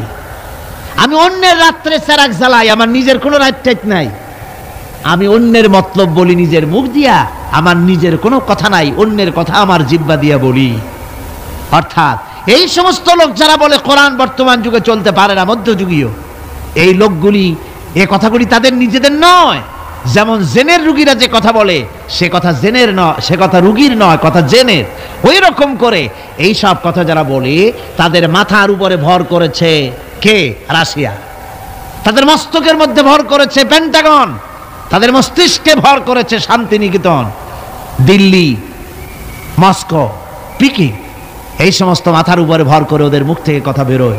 তা নাহলে আজ পর্যন্ত কেউ বলতে পারেনি কোরআনে কারীমের মধ্যে এই আয়াতটা বর্তমান যুগে চলতে পারে না, এগুলো উলট পালট করে দেওয়া হোক, এই কথা কেউ বলতে পারে নাই। আমার বন্ধুগণ, মানুষের জ্ঞান সীমাবদ্ধ, মানুষ স্বার্থপর, সেই জন্য মানুষের জন্য স্থায়ী কোনো আইন সে তৈরি করতে পারে না। মানুষ কিভাবে স্বার্থপর দেখুন। আমি যদি আপনাদেরকে বলি যে আগামীকাল আপনাদেরকে এইখানে একজন লোককে আমি দায়িত্ব দেব, সেই ব্যক্তি, তাকে 5,000 কমলা দেওয়া হবে। এই 5,000 কমলাগুলি এই প্যারেড ময়দানের আশেপাশে যত 10 বছরের নিচে যত ছেলেপেলে আছে সমস্ত ছেলেপেলেদেরকে দাওয়াত দিয়ে চট্টগ্রামের সব ছেলেদেরকে, শিশু কিশোরদেরকে একটা একটা করে কমলা সকলের হাতে দিয়ে দিবেন। এ দায়িত্ব দেওয়া হলো সলিমউদ্দিন নামক কোনো ব্যক্তিকে। সলিমউদ্দিন সাহেব কমলা নিয়ে দাঁড়ায় থাকলেন, ছেলেরা আসছে, উনি কমলা দিচ্ছেন একটা একটা করে। কিন্তু সামনে কিছুক্ষণ পরে দেখা গেল তার নিজের ছেলে এসছে, তারপরে দেখা গেল তার বোনের ছেলে এসেছে, তার ভাইয়ের ছেলে এসেছে। এখন আপনারা বলেন, অন্য ছেলেদের চাইতে নিজের ছেলেকে 2-1টা কমলা বেশি দিতে ইচ্ছে করবে না? সলিমউদ্দিন করবে কিনা? কন করবে। সামান্য কমলা বিতরণ করতে গিয়ে নিজের ছেলে বোনের ছেলের প্রতি যদি এভাবে বেশি দিতে ইচ্ছে করে, আর এটা স্বাভাবিক মানবীয় দুর্বলতা, তাহলে গোটা বিশ্বের মানুষের জন্য একটি গ্রহণযোগ্য আইন এই সংকীর্ণ স্বার্থপরতায় দুষ্ট কোনো মানুষকে এ দায়িত্ব দেওয়া যায় না। তাই আল্লাহ রাব্বুল আলামিন এ দায়িত্ব কাউকে দেননি, এ দায়িত্ব নিজে পালন করেছেন, আইন তিনি তৈরি করেছেন। ঠিক কিনা আমার ভাইরা? সেই জন্য আল্লাহ রাব্বুল আলামিন এইভাবে করে আইন কারো উপরে ছেড়ে দেননি, আইন নিজেই তৈরি করেছেন। পৃথিবীর মধ্যে যা কিছু এসেনশিয়াল মানুষের জন্য সবচাইতে বেশি গ্রহণযোগ্য এবং অত্যন্ত জরুরি, সেই জিনিসগুলো আল্লাহ নিজ হাতে রেখেছেন, মানুষের হাতে ছেড়ে দেননি। যেমন বাতাস, যেমন পানি, যেমন অক্সিজেন, এগুলি আল্লাহ নিজ হাতে রেখেছেন। কার হাতে? এগুলি যদি আল্লাহ মানুষের হাতে ছেড়ে দিতেন, তাহলে ক্ষমতায় গিয়ে বিরোধী দলকে বলতো অক্সিজেন দেওয়া যাবে না, আমার দলে আসো। বাতাস দেওয়া যাবে না, পানি দেওয়া যাবে না, মোটেও ক্ষমতা হাতে নাই। তাই চিৎকার মেরে বলেছে, ভাইয়ের আমার, বোনের আমার, ভাতে মারবো, পানিতে মারবো। ক্ষমতা মোটে নাই, তাই এই চিৎকার। আর যদি বাতাস, পানি, অক্সিজেনের মালিক যদি মানুষকে বানানো হতো, তাহলে অপর গোত্র, অপর দলের লোকদেরকে তারা পিষে শেষ করে দিত। এই জন্য আল্লাহ পাক মানুষের অবস্থা জানেন। খুলিকাল ইনসানু দাঈফা, মানুষকে আসলে দুর্বল করে সৃষ্টি করা হয়েছে সকল দিক থেকে। তাই আইন তৈরি করার মতো এই বিরাট দায়িত্ব আল্লাহ মানুষের হাতে ছেড়ে দেননি। আইন তৈরি করেছেন আল্লাহ। কে তৈরি করেছেন? লোকেরা জিজ্ঞেস করেছিল, হে রাসূল, আইন তৈরি করার ব্যাপারে আমাদের কোনো অধিকার আছে কিনা, আমরাও কিছু সাজেশন দিতে পারি কিনা? আল্লাহ পাক শুনিয়ে দিলেন, কুল ইন্নাল আমরা কুল্লুহু লিল্লাহ। কুল ইন্নাল আমরা কুল্লুহু লিল্লাহ, বলে দাও একমাত্র আল্লাহর আইন চলবে। আল্লাহর আইনের ভিতরে আঙ্গুল ঢুকাবার অধিকার কারো নাই। জোরে বলেন সুবহানাল্লাহ। ব্যক্তির আইন, পরিবারের আইন, সমাজের আইন, রাষ্ট্রের আইন, জীবনের সব ক্ষেত্রে চলবে কেবলমাত্র আল্লাহ সুবহানাহু ওয়া তাআলা। তার বিধানই চলবে, মানুষেরটা চলতে পারে না। তবে মানুষ তাদের নিজস্ব জীবনযাত্রা প্রণালীতে কোনো নতুন কিছু করতে চাইলে তা করতে হবে কোরআনের আলোকেই, সুন্নাহর আলোকেই। যেহেতু গতকাল আমি বলেছি কোরআনে কারীম কিন্তু আপনার কোরআনে কারীম সমস্ত নীতিমালার মূল নীতি হচ্ছে কোরআন। সমস্ত নীতিমালার মূল নীতি কোরআন। এখানে সব আছে। এখানে রাজনীতি, অর্থনীতি, সমাজনীতি, শ্রমনীতি, শিক্ষানীতি, যুদ্ধনীতি, বন্দিনীতি, স্বরাষ্ট্রনীতি, পররাষ্ট্রনীতি, সমস্ত গোষ্ঠী সুদ্ধা সব কোরআনের মধ্যে আছে। আল্লাহ বলেছেন তিবিয়ানান লিকুল্লি শাই, সব কিছুর বর্ণনা কোরআনে কারীমের মধ্যে আমি করে দিয়েছি। খুলে খুলে কোরআনে কারীমের মধ্যে বলে দিয়েছি, কোনো জিনিস বাদ দেওয়া হয়নি। গতকাল বলেছিলাম সেই পিঁপড়া থেকে শুরু করে হাতি পর্যন্ত, মাকড়সা থেকে শুরু করে মৌমাছি পর্যন্ত কোন জিনিস বাজ আছে? কোন বলেন? পিঁপড়ার নামে সূরা আছে না? হাতির নামে সূরা আছে, মাকড়সার নামেও সূরা আছে, নাম কি? আনকাবুত। মৌমাছির নামেও সূরা আছে, নাম কি? মেয়ে লোকের নামেও সূরা আছে, কি নাম? সূরা নিসা। মানুষের নামে সূরা আছে, নাম কি? সূরা নাস। সব আছে। আবার পৃথিবীর মধ্যে লোহাকেও বাদ দেওয়া হয়নি কোরআন থেকে, যেহেতু লোহা হচ্ছে মানুষের জন্য সবচেয়ে বেশি প্রয়োজনীয় জিনিস। যদিও সোনার দাম বেশি, কিন্তু প্রয়োজনীয় বেশি লোহা, সেই জন্য লোহার দাম আল্লাহ কমায় রেখেছেন। লোহার উৎপাদন বেশি করে বাড়িয়ে দিয়েছেন। খনিজ দ্রব্য লোহা, আপনার খনিজের মধ্যে, খনির ভিতরে লোহা আল্লাহ পাক বেশি বেশি পয়দা করছেন সারা পৃথিবীতে, যাতে মানুষ এর দ্বারা উপকৃত হতে পারে। লোহা এত জরুরি মানুষের জন্য, এই লোহা না হলে আপনার আমার বক্তৃতা শুনতেই পেতেন না। এই লোহার মাধ্যমেই যাচ্ছে। আমার সামনে যে স্ট্যান্ড আছে এটা লোহার তৈরি। তারপরে এর যে অ্যাম্পলিফায়ার আছে সেখানে লোহা আছে, এর ইউনিটির ভিতরে লোহা আছে। আপনি যে কাপড় সেলাই করছেন সেখানে লোহা আছে, সুই। আপনার কাগজপত্র ছাপতেছেন সেখানেও লোহা আছে। আপনার সুই থেকে শুরু করে প্লেন পর্যন্ত, এমনকি আপনি যে খাবার দাবার উৎপাদন করেন জমিন থেকে, জমিন চাষ করেন, তাও কাঠ দিয়ে হতো না যদি লাঙ্গলের মাথায় লোহার ফলা না থাকতো। লোহার ব্যবহার পৃথিবীর সর্বত্র। সুবহানাল্লাহ, সুবহানাল্লাহ বলেন। সুতরাং লোহাকেও বাদ দেওয়া হয়নি। কোরআনে কারীমে সব কথা বলে দেওয়া হয়েছে। সমস্ত কথা খুলে খুলে কোরআনে কারীমের মধ্যে আল্লাহ পাক স্পষ্ট করে বলে দিয়েছেন। আর বলেছেন এই কোরআনের আইন মেনে এর উপরে যদি তোমরা জীবন চালাতে পারো তাহলে কি হবে? আল্লাহ রাব্বুল আলামিন কোরআনে কারীমের মধ্যে পরিষ্কার করে বলে দিয়েছেন, কোরআনের আইন মেনে যদি চলো, আমার উপরে যদি মানানো আর আমাকে ভয় করার নীতি যদি অবলম্বন করে চলো, ওয়ালাউ আন্না আহলাল কুরআ আমানু ওয়াত্তাকাউ লাফাতাহনা আলাইহিম বারাকাতিম মিনাস সামাই ওয়াল আরদ। জনপদের লোকেরা, দেশের লোকেরা যদি আমার উপর ঈমান আনে আর আমাকে ভয় করার নীতি যদি অবলম্বন করে চলে, আল্লাহ পাক বলেছেন তাহলে আমি আকাশ এবং জমিনের সব বরকতের দরজা ওদের জন্য খুলে দেব। সুবহানাল্লাহ ওয়া বিহামদিহি। আকাশ এবং জমিনের বরকতের সব দরজা ওদের জন্য খুলে দেব যদি আমার উপরে আমাকে ভয় করো আর আমার উপরে ঈমান আনার নীতি নিয়ে যদি জীবন গড়ো। সুতরাং এই পৃথিবীতে শান্তি প্রতিষ্ঠা করতে হলে, শান্তি পেতে হলে তার পূর্ব শর্ত হচ্ছে জমিনে আইন চালু করতে হবে কার? আরো জোরে বলে কার? আল্লাহ রাব্বুল আলামিনের এই আইন পৃথিবীর বুকে চালু করার কারণেই জনাবে মুহাম্মদুর রাসূলুল্লাহ সাল্লাল্লাহু আলাইহি ওয়াসাল্লাম এমন এক সমাজ কায়েম করেছিলেন যেখানে চুরি ছিল না, ডাকাতি ছিল না, জেনা ছিল না, ব্যভিচার ছিল না। আল্লাহর নবী বলেছিলেন খায়রুল কুরুনি কারনি, সর্বশ্রেষ্ঠ যুগ হতেছে আমার যুগ। এমন যুগ তৈরি হয়ে গেল মানুষ না খেয়ে মরে না, বেকার সমস্যার সমাধান হয়ে গেছে, মানুষের দ্বারা মানুষ আর লাঞ্ছিত হয় না, অপমানিত হয় না। এমন মুসলমান আল্লাহর নবী জনাবে মুহাম্মদ রাসূলুল্লাহ তৈরি করেছিলেন এই কোরআন দিয়ে। কি দিয়ে করেছিলেন? কোরআন দিয়ে। ইতিহাস লিখতেছে সেই জামানায় একটা সুন্দরী যুবতী মেয়ে মদিনা থেকে কোথাও যাচ্ছিল, যাওয়ার পথে যখন সন্ধ্যা হয়ে গেল তখন ওই যুবতী মনে করলো একাকিনী আমি বেরিয়েছি, এখন যদি কোনো পর পুরুষের সামনে পড়ে যায় তাহলে তো আমার সতীত্ব আর বাঁচবে না, অলঙ্কারাদি লুণ্ঠিত হবে। এই মনে করে ভয়তে মহিলা বসে পড়েছে জমিনের উপরে। জমিনের উপরে ভয়তে বসে পড়েছে।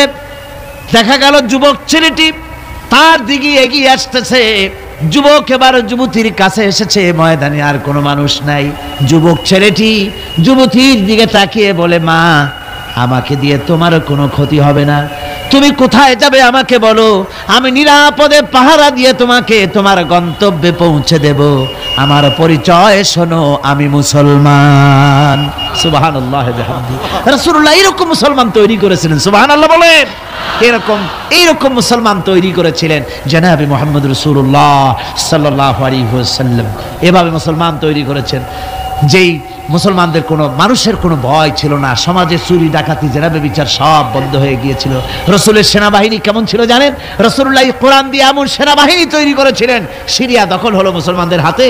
আর এই সিরিয়ার রাস্তা দিয়ে যখন মুসলমানেরা যাচ্ছে, বিজয়ী মুসলমানেরা সিরিয়ার সুন্দরী মহিলারা মনে করলো আমরা তো এখন ধর্ষিতা হব, লাঞ্ছিতা হব, এখন তারা আমাদের কোনো বাঁচার পথ নাই, আমাদের সর্বনাশ হয়ে যাবে। তারা তখন ভয় করতে লাগলো, মনে করলো যে ঘরের মধ্যে ঢুকে তারা আমাদেরকে লাঞ্ছিত করবে, তার চাইতে আমরা রাস্তায় দাঁড়িয়ে থাকি, যা আছে কপালে তাই হবে। দেখা গেল রাসূলুল্লাহ ট্রেনিং প্রাপ্ত সাহাবায়ে কেরাম সিরিয়া এই শহরের এক প্রান্ত দিয়ে ঢুকলেন, অপর প্রান্ত থেকে বেরিয়ে গেলেন, ডানে বায়ে তাকিয়ে দেখলেন না কারা দাঁড়িয়ে আছে। সুবহানাল্লাহ ওয়া বিহামদিহি। এর নাম হচ্ছে ইসলাম। এটাই শিক্ষা দিয়েছিলেন জনাবে মুহাম্মদ রাসূলুল্লাহ সাল্লাল্লাহু আলাইহি ওয়াসাল্লাম। এমন এক সুন্দর সমাজ পৃথিবীতে কায়েম হয়েছিল, যার বরকতে এই সুন্দর সমাজ হয়েছিল। আপনারা কি চান বাংলাদেশে সেরকম একটি সমাজ কায়েম হোক? রাসূলুল্লাহ বিদায় হয়ে গিয়েছেন, কিন্তু যে আদর্শ দিয়ে তিনি এই ধরনের সুন্দর সমাজ তৈরি করেছিলেন সেই আদর্শ তিনি সাথে নিয়ে যান নাই। তারাকতু ফীকুম আমরাইন, রাসূলুল্লাহ বলেছেন দুটি জিনিস তোমাদের জন্য রেখে গেলাম, একটা হলো কিতাবুল্লাহ, একটা হচ্ছে আল্লাহর কিতাব, আর একটা হচ্ছে আমার সুন্নাহ। এই দুটি জিনিস রেখে গেলাম তোমাদের জন্য, যদি আঁকড়ে ধরতে পারো তাহলে তোমরা কেউ ধ্বংস হবে না, বিচ্ছিন্ন হবে না, ক্ষতিগ্রস্ত হবে না। এই কোরআন তোমাদেরকে বাঁচিয়ে রাখবে, এই আদর্শ তোমাদের টিকিয়ে রাখবে। সুতরাং আমি জিজ্ঞেস করতে চাই, এই বিরাট তাফসীরুল কোরআন মাহফিলের বিশাল জনসমুদ্র, আপনারা কি চান যে আল্লাহ পাকের এই কোরআন দিয়ে, আল্লাহর ওই সুন্নাহ অনুযায়ী, ওই কোরআন অনুযায়ী এই পৃথিবীর বুকে এই বিধান কায়েম হোক? এটা কি আপনারা চান? হাত উঁচু করে দেখান তো কারা কারা চান।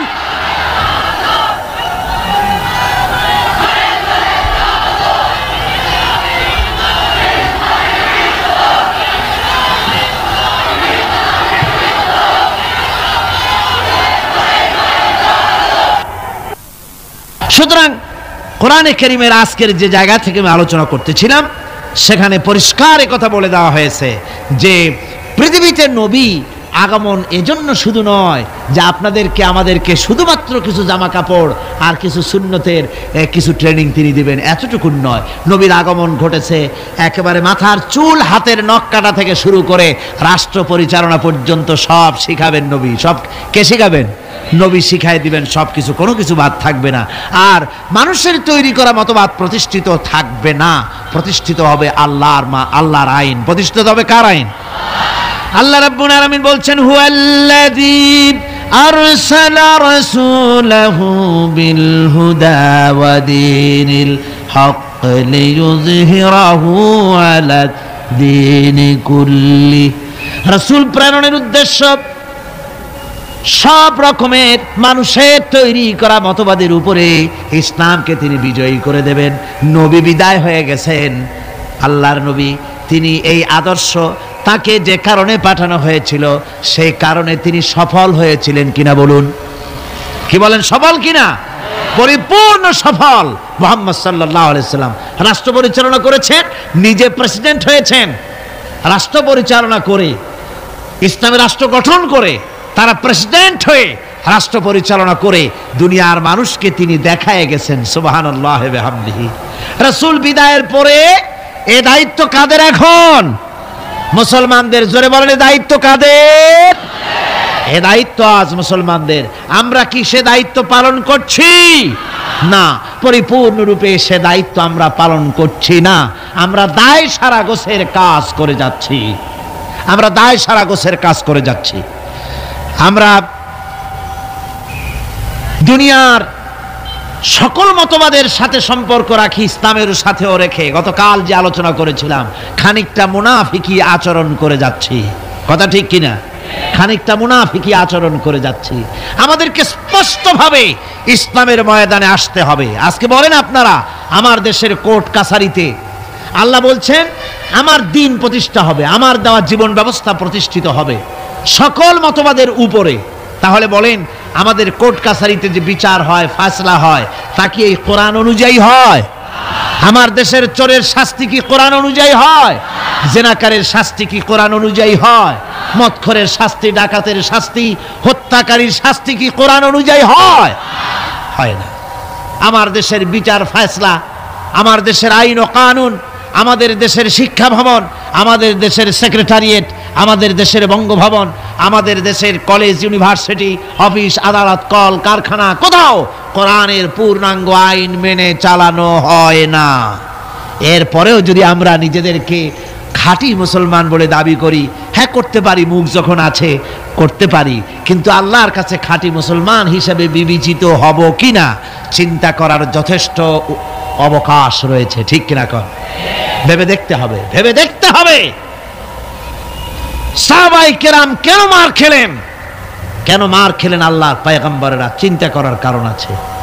যতই বলি নবীওয়ালা কাম করছি, যতই বলি জান্নাতের কাজ করছি, তাহলে জান্নাতের কাজ আপনি করছেন, নবীওয়ালা কাম করছেন, তাহলে আপনার সামনে, নবীদের সামনে যেসব স্টেশন এসছে সে স্টেশন আসে না কেন?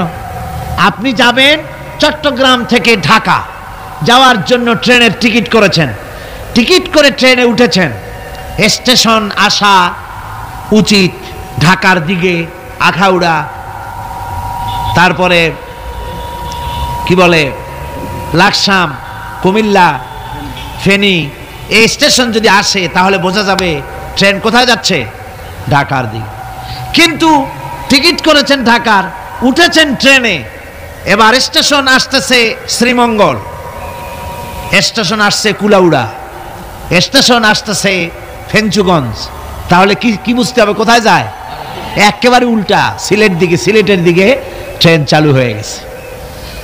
কাজী আপনার কাজ যদি সত্যিই নবীওয়ালা হয়, সত্যি ইসলামের উপরে ভিত্তি করে হয়, তাহলে স্টেশন আসবে আবু জাহাল, স্টেশন আসবে আবু লাহাব, আসবে উতবা, আসবে মুগীরা, আসবে হিন্দা, আসবে ওহদ, আসবে বদর, আসবে ফাতে মক্কা। যদি এই সব স্টেশন না আসে, এসব স্টেশনের পরিবর্তে আসে কমলা, আঙ্গুর, বেদানা, হাদিয়া, নজরানা, তাহলে বুঝতে হবে ট্রেন ঠিক মতো যাচ্ছে না, টিকিট করছেন ঠিক, ট্রেনে উঠছেন ঠিক, কিন্তু আপনার ইচ্ছে মতো গন্তব্যে ট্রেনটা যাচ্ছে না। আচ্ছা, এখন কি করবেন? আপনার ইচ্ছা যাবেন মদিনায়। কোথায় যাবেন? মদিনায়। গাড়িতে উঠেছেন, এবার এ গাড়ি মদিনার দিকে যাওয়ার জন্য যে সব স্টেশন আসা উচিত সে স্টেশন আসতেছে না, স্টেশন আছে উল্টা। এখন আপনি করবেন কি? স্টেশন আসতেছে মস্কো দিয়ে যাওয়ার, স্টেশন আসতেছে আমেরিকা দিকে যাবার স্টেশন। এখন আপনি কি করবেন? আপনি যদি আপনার সিটে বসে ড্রাইভারকে গালাগালি করেন তাতে কোনো ফায়দা হবে? আপনি যদি আপনার সিটে বসে রাগ করে নিজের চুল আর দাড়ি টানিয়ে টানিয়ে ছেড়েন, যাবো আমি মদিনায়, নিয়ে যায় আমারে মস্কো, কি সর্বনাশ, এ যদি রাগ করে দাড়ি চুল ছেড়েন তাতে কোনো ফায়দা হবে? তারপরে রাগ করে নিজের সিটটা যেদিকে ট্রেন যাচ্ছে ওদিক থেকে ঘুরাইয়া পিছনের দিকে দিয়ে দিলেন, তাতে কোনো লাভ হবে? কিসে লাভ হবে? লাভ হবে চেইন পুল করতে হবে, গাড়ির চেন টানতে হবে, গাড়ি ঝাঁকুনি খেয়ে দাঁড়ায় যাবে। ড্রাইভারকে বলতে হবে, বেটা এই গাড়ির 95% যাত্রী মদিনার, আর তুমি নিয়ে চলেছ গাড়িকে দিল্লির দিকে, নিয়ে চলেছ পেন্টাগনের দিকে, গাড়ি ফিরাও। যদি যাত্রীর অধিকাংশ যাত্রীদের দাবি অনুযায়ী গাড়ি যদি না ফিরায়, তাহলে 2 নম্বরের কাজ হলো যাত্রীদেরকে ইঞ্জিনে যে দখল করে আছে যে ড্রাইভার, তাকে কিকড আউট করে দিয়ে ইঞ্জিন নিজের দখলে এনে একদম মদিনার দিকে ঘুরিয়ে দেওয়া। এটাই হলো একমাত্র পথ।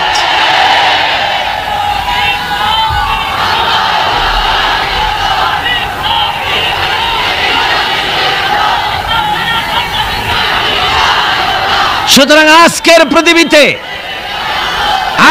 পৃথিবীতে দেশে দেশে মুসলমানের ইসলাম চায়।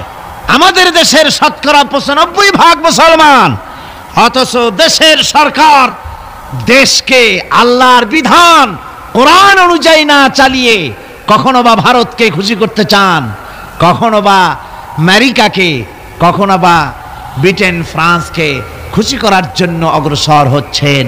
এজন্য গোটা জাতির ঐক্যবদ্ধ প্রচেষ্টা চালানো দরকার।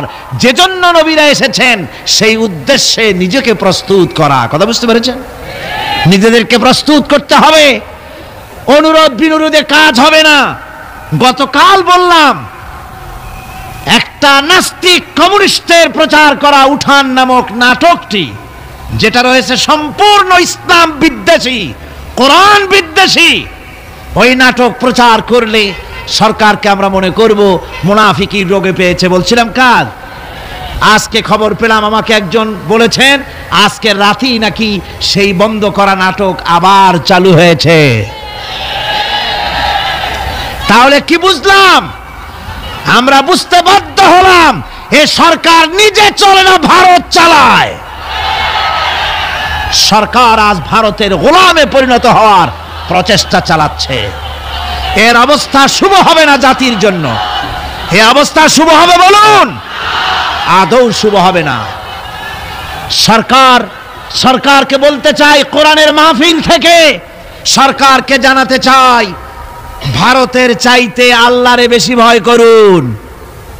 কারে বেশি ভয় করতে হবে? ওই ভারতের বাবার ক্ষমতা নাই। আল্লাহ যদি ক্ষমতা ছিনায় নেওয়ার ইচ্ছে করেন, তারপরে এক মুহূর্ত তোমাদেরকে টিকিয়ে রাখার পারবে ভারত? পারবে আমেরিকা? কেউ পারবে? কেউ পারবে না। সুতরাং ভারতকে ভয় নয়, ভয় করতে হবে আল্লাহকে। কাকে ভয় করতে হবে? সে আল্লাহ রাব্বুল আলামিনকে ভয় করে এগিয়ে আসতে হবে। আমরা সরকারকে, যে কোনো সরকার যখনই এসেছে, কোরআনে কারীমের মাহফিল থেকে আমরা তাদেরকে সতর্ক করেছি, ঠিক না? বিগত 14 বছরের ইতিহাস, এই তাফসীরুল কোরআন মাহফিলের 14 বছরের ইতিহাস, হাজার হাজার অডিও ভিডিও ক্যাসেট সাক্ষী। কোরআনে কারীমের আলোকে সরকারকে আমরা গঠনমূলক সমালোচনা করেছি। আমরা কখনো ডিস্ট্রাকটিভ সমালোচনা করি নাই, কনস্ট্রাকটিভ সমালোচনা করেছি, ঠিক না? আমরা চাই যারা ক্ষমতায় আছে তারা ইসলামের বিধান অনুযায়ী, দেশের শতকরা 95% জনতার মন মানসিকতা অনুযায়ী দেশ পরিচালনা করুন। যদি না পারেন, ব্যর্থ হন, তাহলে অশান্তি, আল্লাহর গজব, অপেক্ষা করছে, যে গজবে অতীতের লোকেরা ভুগেছে সেই গজবও অপেক্ষা করছে, ঠিক কিনা? কোরআনে কারীমের এত বড় বিশাল মাহফিল, এই মাহফিলে শরীক হতে পেরে আমরা ধন্য। আমরা আল্লাহর কাছে শুকর আদায় করি, সকলে বলি আলহামদুলিল্লাহ। মহব্বতের সাথে জোরে সোরে সবাই পড়েন আলহামদুলিল্লাহ। কোরআনে কারীমের আলোচনা শোনার জন্য আপনারা যেভাবে এসেছেন, আগামীকালও এবং আরো কয়দিন আছে? 3 দিন, একদিন একদিন করে নেয়ামতের দিনগুলি ফুরিয়ে যাচ্ছে। আপনারা আপনাদের বন্ধু বান্ধবদের সকলকে দাওয়াত দিয়ে নিয়ে আসবেন। এ মাহফিল এমনই এক বরকতপূর্ণ মাহফিল যে বাংলাদেশের অনেকগুলি জেলা থেকে এই শীতের প্রচণ্ডতা উপেক্ষা করে পকেটের পয়সা খরচ করে কোরআনে কারীমের এই তাফসীর শোনার জন্য এ মাহফিলে হাজির হয়। সবাই বলেন আলহামদুলিল্লাহ। এই বরকত থেকে মাহরুম হবেন না। আপনারা সবাইকে ডেকে ডেকে নিয়ে আসবেন। আর আসার সময় আপনারা বাসে, ট্রাকে অথবা পায়ে হেঁটে যেমনি আসবেন, আসার সময় মিছিল করে করে আসবেন, যাওয়ার সময় মিছিলের আকারে যাবেন, যাতে করে যারা হিংসুক আছে, এই মাহফিল যাদের বরদাস্ত হয় না, তারা কিন্তু সুযোগ পেলে ফাঁকে ফোঁকে আঘাত হানতে পারে। গত বছর, তার আগের বছর এসব দুষ্টামি তারা করেছে, ঠিক কিনা? ওদের চরিত্র বিশ্বাস করা যায় না। নিজেরা নিজেরা মারামারি করে অন্যের উপরে দোষটা চাপায় দেয়। ও, তাহলে আমার আর কিছু বলা লাগবে না, বুঝিয়ে ফেলছেন? মাশাআল্লাহ। আমি আপনাদের খেদমতে আরজ করছি যে এদের চরিত্রই এইটা, এদের চরিত্রই এটি। সুতরাং আপনারা যাবেন মিছিল সহকারে। কি সহকারে যাবেন? আসবেনও মিছিল সহকারে, যাবেনও মিছিল সহকারে। কোনো আজে বাজে উস্কানিমূলক স্লোগান দেওয়ার কোনো প্রয়োজন নাই। আসতেছেন তো কোরআনের মাহফিলে, স্লোগান হবে নারায়ে তাকবীর, আল্লাহু আকবার, আল কোরআনের আলো ঘরে ঘরে জালো, আল হাদিসের আলো ঘরে ঘরে জালো। তা না হলে বলে আবার আরেকটা সুযোগ চায়, ফেতনাবাজ যারা, ওরা তো আর সহজে ছাড়ে না। তারা কয় যে আল কোরআনের আলো, এই স্লোগানই তারা দেয়, তার মানে ওরা হাদিস মানে না, বুঝলেন? যারা সুবিধাবাদী, সুযোগ সন্ধানী, তারা এই ধরনের খুঁতটুত কোনো জায়গায় পাইলে, সেই জন্য স্লোগান, আমরা তো কোরআন, আমরা মুসলমান, আমরা কি মুসলমান, কোরআন হাদিসের জন্যই আমরা সংগ্রাম করি। কাজী আল হাদিসের আলো, আল কোরআনের আলো ঘরে ঘরে জালো। বিপ্লব, বিপ্লব, ইসলাম ছাড়া অন্য কিছু, বাস এই কয়টা স্লোগান দিয়ে দিয়ে যাবেন আর আসবেন।